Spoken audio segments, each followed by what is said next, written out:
बीच में आईएफएस है, UPSC clear किए, साधारण परिवार से हैं। पीपा सर सीनियर सेकेंडरी स्कूल से इन्होंने अपनी प्रारंभिक परीक्षा की, एनआईटी कुरुक्षेत्र से इन्होंने आपका बीटेक किया और उसके बाद में यूपीएससी क्लियर किए है। अभी मेंस का एग्जाम ये दे रहे हैं गांव के लिए। इस सदलपुर गांव की 25,000 आबादी के अंदर जिसने पहला आगाज किया है, यूपीएससी को क्लियर किया है, तो करतल ध्वनि के साथ में आशीष जी का स्वागत करें। और मैं निवेदन करूं आशीष भाई से, वो आए और अपना जो जीवन का साझा अनुभव है, इस छोटे से जीवन का इसने बड़ी उपलब्धि हासिल की है, उसके बारे में हमारे इन युवाओं को, कर्णधार गांव के, प्रदेश के, देश की इस कर्णधार पीढ़ी को वो अपना उद्बोधन दे। आशीष जी आइए।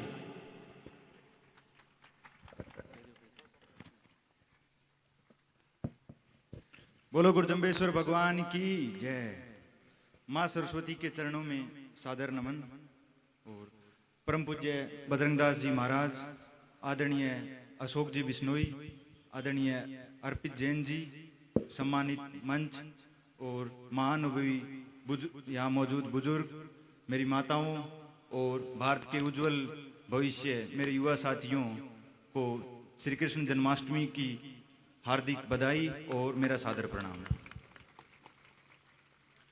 क्योंकि अब प्रोग्राम थोड़ा विधिवत रूप से शुरू हो गया है, तो बच्चों को थोड़ा ढंग से सुनना चाहिए। आगे जो भी प्रेरणापुंज अशोक जी, अर्पित जी आए हुए हैं, तो मैं उम्मीद करूंगा सभी बच्चे ढंग से सुनेंगे। अब आज हमारे लिए बड़ी हर्ष की बात है कि ऐसा प्रोग्राम कभी कभी किसी किसी गांव में ही होता है, और इतनी हमें भी मौका दिया, इसके लिए मैं पूरे गांव का मेरी तरफ से बहुत बहुत धन्यवाद करता हूं।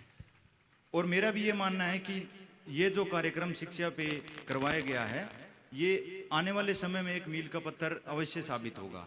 और ये जो बच्चे बैठे हैं, इन्हीं में से कोई ना कोई 1 या 2 साल में और ऊंची उपलब्धि हासिल करेगा। और शिक्षा की, क्योंकि ये शिक्षा का संवाद है, तो मेरा मानना है कि किसी भी गांव, क्षेत्र और राष्ट्र की उन्नति के लिए सिर्फ काम आ सकती है तो शिक्षा ही आ सकती है। ऐसा कहा भी गया कि अस्तो मां सदगम्य, तमसो मां ज्योतिर्गम्य, मृत्योर मां अमृतगम्य, यानी कि शिक्षा ही हमें असत से सत्य की ओर और अंधेरे से प्रकाश की ओर लेके जाएगी। इसके अलावा जैसे हम पढ़ते हैं, चाणक्य नीति में भी ये कहा गया है कि ये सा न विद्या न तपो न दानम ज्ञानम न शीलम न गुणो न धर्मम ते मृत्यु लोके भुवि भारभूता मनुष्य रूपेण मृगास चरंती। ऐसा इसलिए कहा गया है क्योंकि इसका भावार्थ ये है कि अगर आपके पास पढ़ाई नहीं है, आपने मेहनत नहीं की और आपका व्यवहार विनम्र नहीं रहा, तो आप धरती पे एक बोझ हो और एक आम जानवर की तरह ही विचरण कर रहे हो। तो इस श्लोक के तहत शिक्षा का महत्व दिखाया गया है। और मैं इसी गांव का निवासी हूं, और शॉर्ट में थोड़ा मैं अपना परिचय भी देना चाहूंगा। 7वीं तक की पढ़ाई मैंने इसी गांव के स्कूल से की। बाद में मैंने मंडी आदमपुर से आगे की स्कूली शिक्षा प्राप्त की। कक्षा 9वीं और 10वीं में भारत विकास परिषद का एक आयोजन होता है जीके का, भारत को जानो। उस परीक्षा में मैंने अखिल भारतीय स्तर पर पहले साल 3रा स्थान और अगले साल पहला स्थान प्राप्त किया। तो जीके का ये मेरा जो उस टाइम जो स्टार्ट हुआ था, यही मेरा डिसाइड हो गया था कि एक बेसिक हो गया कि आगे सिविल सर्विस की तैयारी करनी है। क्योंकि सिविल सर्विस का जो सिलेबस होता है वो लगभग 10वीं तक जीके का लगभग याद हो ही गया था। तो ये एक फाउंडेशन के रूप में इसलिए बताया मैंने, क्योंकि यहाँ लगभग जो बच्चे मौजूद हैं 8वीं 9वीं 10वीं, तो यही उम्र है कि आपको इन चीज़ों पर अभी से ध्यान दोगे तो आपका गोल आसानी से डिसाइड हो जाता है कि आपको आगे करना क्या है। उसके बाद जैसे डॉक्टर विनोद जी ने बताया, मैंने एनआईटी कुरुक्षेत्र से सिविल इंजीनियरिंग में बीटेक किया। और ये मेरा यूपीएससी में दूसरे प्रयास में मेरा इंडियन फॉरेस्ट सर्विस यानी कि भारतीय वन सेवा में पूरे भारत में 79वीं रैंक के साथ मेरा चयन हुआ है। अब मैं ये बताना चाहूंगा कि मैं भी इसी गांव से संबंध रखता हूं, और ग्रामीण प्रतिभाओं की जो ताकत है वो मैं थोड़ा उसके बारे में बात करना चाहूँ कि ग्रामीण प्रतिभाएं क्या कर सकती है। तो जैसे कि मैंने बताया, जो भारत को जानो कंपटीशन था, उसके अंदर पहले यहाँ से कोई तैयारी नहीं करता था, क्योंकि उसमें जब आगे टीमें आती थी वो दिल्ली की बढ़िया बढ़िया शहरों की, डीपीएस स्कूल की पूरी पढ़ी लिखी टीमें आती थी। तो पहले साल तो हम ब्लॉक में ही हार गए थे उसमें। तो उस समय रियलाइज हुआ कि इतने सिंपल पढ़ने से तो काम नहीं चलेगा, थोड़ा और अच्छे से मेहनत करनी होगी। और रियलाइज भी हुआ कि अगले साल पूरे नेशनल पे थर्ड आ गए और उससे अगले साल पूरे भारत में फर्स्ट आ गए। और उस टाइम पूरे देश की सबसे जो टॉप स्कूलों की टीमें वहाँ आई हुई थी। तो उसी से मैंने ये डिसाइड कर लिया कि दूसरों के बारे में ज़्यादा सोचो ही मत कि कौन आ रहा है, कौन कितना पढ़ा लिखा है। जो अपने घर पे पढ़ते रहो और घर पे ऐसा थोड़ा माहौल अभिभावकों को देना चाहिए कि बच्चे अच्छे से पढ़ाई कर सके। मैं अपना जो ये संवाद है इसमें एक विधिवत रूप से बात करूंगा कि पहले बच्चों के लिए जो मैं बात करना चाहूँगा, फिर मैं थोड़ा और फिर अभिभावकों के लिए। तो बच्चों के लिए एक सबसे ज़्यादा सवाल यही होता है कि सोशल मीडिया और फ़ोन का कितना का यूज होना चाहिए, मैंने कितना यूज किया और ये काम की वस्तु है कि नहीं है। तो इसमें मेरा ये मानना है कि सोशल मीडिया का यूज 12 तक बच्चे के लिए नाम मात्र होता है। अगर हो सकता है तो 2%, 5% बस इतना ही उसका सदुपयोग है 12वीं तक पढ़ने वालों के लिए, और 90% वो आपको डिस्ट्रैक्ट करने की चीज़ है। यानी कि कुल मिला के 80% तो माइनस में ही जाओगे अगर उसका यूज करोगे तो। और दूसरी बात रही फ़ोन की, फ़ोन का क्योंकि कुछ ज्ञान की बातें यूट्यूब के थ्रू या किसी अन्य माध्यम से जरूरत भी पड़ती है, तो ये कर सकते हैं कि अभिभावक अपना खुद का फ़ोन रखे और ज़रूरत पड़ने पे बच्चों को दे दे। पर +2 तक स्कूल जाने वाले बच्चों के लिए मेरा ये मानना है कि फ़ोन नहीं दिलवाना चाहिए एक बार, क्योंकि स्कूल में ही फ़ोन लेके जाएंगे तो फिर शायद वो पढ़ाई नहीं कर पाएंगे उतनी अच्छी से। तो इस मुद्दे पे मेरी ये माननी थी। और इसके अलावा ये कहा जाता है कि विद्यार्थी का जीवन होता है वो एक कि साधु की तरह होता है कि एक मिनिमम संसाधन में मैक्सिमम आउटपुट आप निकाल के दो तो बच्चे के लिए अच्छा रहता है। और जैसे कि स्कूलों में क्या होता है कि बच्चे ऐसा माना जाता है कि ज़्यादा फैशन पे ज़्यादा ध्यान नहीं देना चाहिए, कि बच्चे को एक सिंपल लाइफ जीनी चाहिए और ताकि वो पढ़ाई से दूर ना भागे। पर वर्तमान समय में होता ही है कि स्कूल में एक कॉमन ड्रेस लगाई जाती है कि सभी बच्चों एक समानता का भाव फील हो सभी को। पर कुछ बच्चे क्या करते हैं उसमें भी उसको फैशनेबल बनाते हैं कि या तो उसको छोटा करवा लेंगे या थोड़ा ऊपर करवा लेंगे। तो वो क्या है कि अलग दिखने के लिए एक फैशनबाजी में इंटर ना करें और सिर्फ पढ़ाई पे ध्यान देते रहें और आगे कामयाब होंगे इसी के लिए। और बच्चों को एक ये भी बात ध्यान रखनी चाहिए कि जब भी पढ़ाई करें तो अपने परिवार की हालात हमेशा दिमाग में रखें, तभी पढ़ाई अच्छे से हो पाएगी। क्योंकि दूसरों को देखे देखे उनके साथ चल पड़ते हैं। अपने परिवार का जब तक ध्यान नहीं दोगे तो ना तो तुम अच्छे से पढ़ पाओगे, और अगर तुम्हारे ये ध्यान में रहेगी कि मेरे पिताजी क्या करते हैं, हमारी परिवार की हालत कैसी है, तो मेहनत दुगनी हो जाएगी। क्योंकि फिर पता चलेगा कि परिवार को इन हालातों से बाहर निकालना ही है, निकालना है तो फिर मेहनत करेगा बच्चा।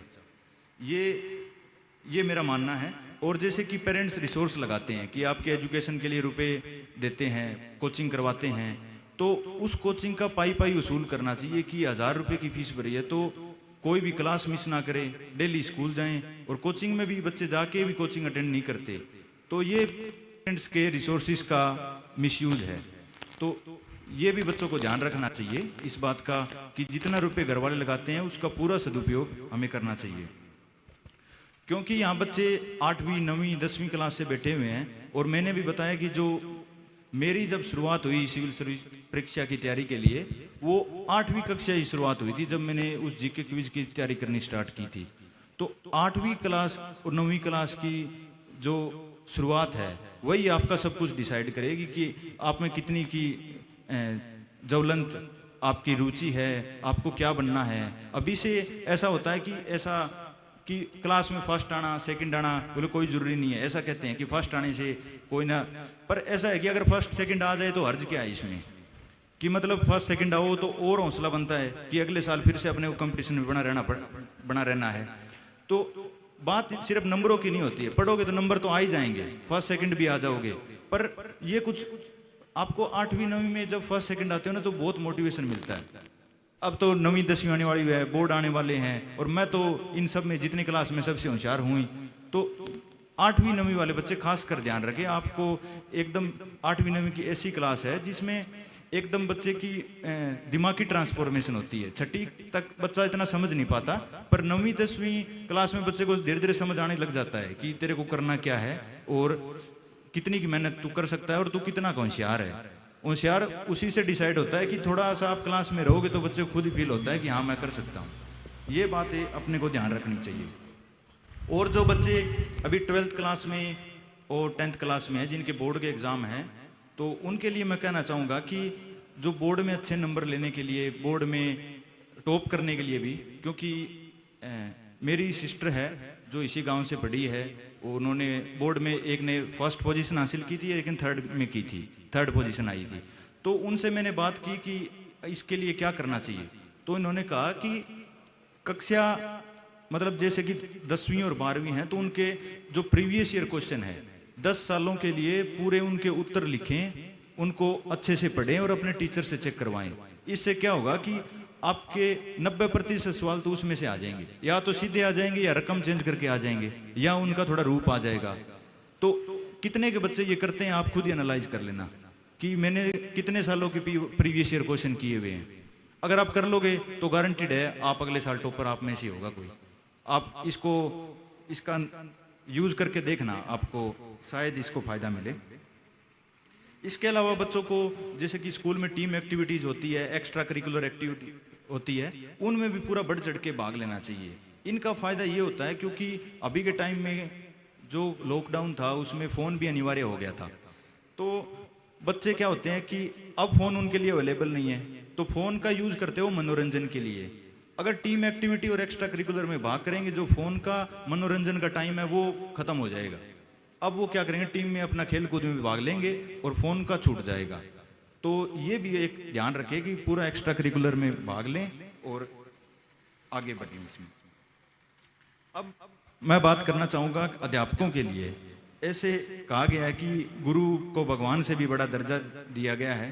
गुरु जम्बेश्वर भगवान ने भी ये बात कही कि जय गुरु का शब्द मानी लो, लंगी बाबा भोजन पारू। तो इसमें टीचर की महिमा बताई गई है कि अगर आप अध्यापकों की बात मानोगे तो आप कामयाब हो सकते हो। टीचरों पे पूरा विश्वास करना चाहिए कि जो पढ़ा रहे हैं वो आपके अच्छे के लिए पढ़ा रहे हैं। बहुत सारे बच्चे मतलब शक की निगाह से या टीचर को इतना अच्छे से सीरियस नहीं लेते, तो वो ध्यान रखना चाहिए। जिन टीचर से आप पढ़ रहे हो वही आपके अल्टीमेट है, वही आपको आपकी नैया पार कराने वाले हैं। और टीचरों के लिए जैसे बात है कि अभिभावक अपने मुख्य पूंजी रूपी सभी बच्चों को अभिभावक टीचरों को सौंप के जाते हैं, तो अध्यापकों का ये कर्तव्य भी है कि सभी बच्चों को मैक्सिमम आउटपुट के लिए अपना बेस्ट देके सभी बच्चों को समान समझ के ये आप पढ़ाएं। और टीचर और स्कूल के साथ साथ एक ऐसा होता है कि मैं इसी गांव से पढ़ा हूँ, और जब मैं पढ़ाऊँ तो मेरे टाइम में यहाँ किसी को जैसे कंपटीशन होते हैं, ओलंपियाड हो गए जिसमें कि नेशनल वो तैयारी नहीं कराई जाती। तो ये रिक्वेस्ट है कि जैसे कि मैथ का कंपटीशन है, साइंस का कंपटीशन है, जो दिल्ली के स्कूल या बड़े महानगरों के स्कूल उनकी तैयारी करवाते हैं, तभी तो वो आगे जाके उनका नाम आता है, वो देश को रिप्रेजेंट करके दूसरे देशों में जाते हैं, गोल्ड मेडल जीतते हैं। यहाँ बच्चों को यही नहीं पता होता कि ओलंपियाड क्या है। ऐसा हो सकता, मैंने एक दो सर से भी बात की, मैं सर ये तैयारी आप करवाना शुरू करो, बोले बच्चे रुचि नहीं लेते। बच्चे रुचि नहीं लेते तब भी करवाओ, मैं तो ये कहूँगा 2-3 सालों में 1-2 बच्चे का तो पक्का होगा, 1-2 का भी होगा तो फिर आगे लाइन बननी शुरू हो जाती है। और ये मैं उम्मीद करूंगा कि आगे से स्कूल में भी ये इम्प्लीमेंट किया जाएगा। एक सुधार टीचर्स के लिए मैं एक और कहना चाहूँगा कि क्योंकि मेरे समय में मैंने जो फील किया, आज मैं सिर्फ वही बात बता रहा हूँ कि जो एनसीईआरटी की बुक्स होती है वो ऐसे पढ़ाई जाती है कि उनके सवाल लिखा दिए जाते हैं, हर पार्ट के बाद में 6-7 सवाल लिखा दिए और उनका ही लास्ट में पेपर ले लिया। तो ये तरीका ना हो कि पूरा पाठ उनको पढ़ाया जाए, एक एक अध्ययन उसका पाठ का कराया जाए। क्योंकि होता क्या कि अगर आप कुछ बच्चे और भी पूछते हैं कि सिविल सर्विस की तैयारी कब से शुरू करनी चाहिए, तो आपको पता ही नहीं है आपकी तैयारी शुरू हो चुकी है एक्चुअली। क्योंकि 6ठी से 12वीं की जो एनसीईआरटी है वो जो आगे हम कोचिंग में जाके वही दोबारा पढ़ रहे होते हैं कि मतलब जब बीटेक हो गई उसके बाद में जाके 6ठी की क्लास पढ़ रहे हैं। तो अभी से ही ध्यान देना चाहिए कि एनसीईआरटी को पाठ सिर्फ सवाल ना लिखवाएं और एक एक उसका पाठ पढ़ाएं, बच्चों को 2 बार कम से कम पढ़ाएं कि बच्चे को एनसीईआरटी अच्छे से आ जाए। तो इससे क्या होगा, यूपीएससी का 50 to 60% 12वीं तक आपका सिलेबस ही हो जाएगा। आगे तो बस थोड़ा सा वैकल्पिक विषय करना होता है, लगभग काम आपका +2 तक हो ही जाता है खत्म। तो ये भी मेरी रिक्वेस्ट है अध्यापकों से कि इसको भी थोड़ा इम्प्लीमेंट किया जाए। और जैसे अध्यापकों की मैं बात कर रहा था, तो मैं अपने अध्यापकों का बहुत बहुत धन्यवाद करता हूँ कि मेरी उम्र अभी 23 साल है और मुझे इस लायक बना दिया कि मैं आज यहाँ खड़ा होकर आपसे बात कर पा रहा हूँ।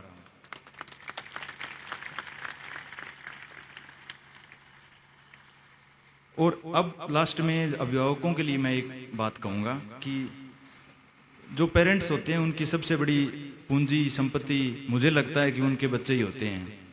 और इसमें जितना बेस्ट इन्वेस्टमेंट आप करोगे उतनी बेस्ट आपकी भी ज़िंदगी रहेगी, आपकी फैमिली की भी ज़िंदगी रहेगी और आने वाली जो जनरेशन है उनकी भी अच्छी ज़िंदगी रहेगी।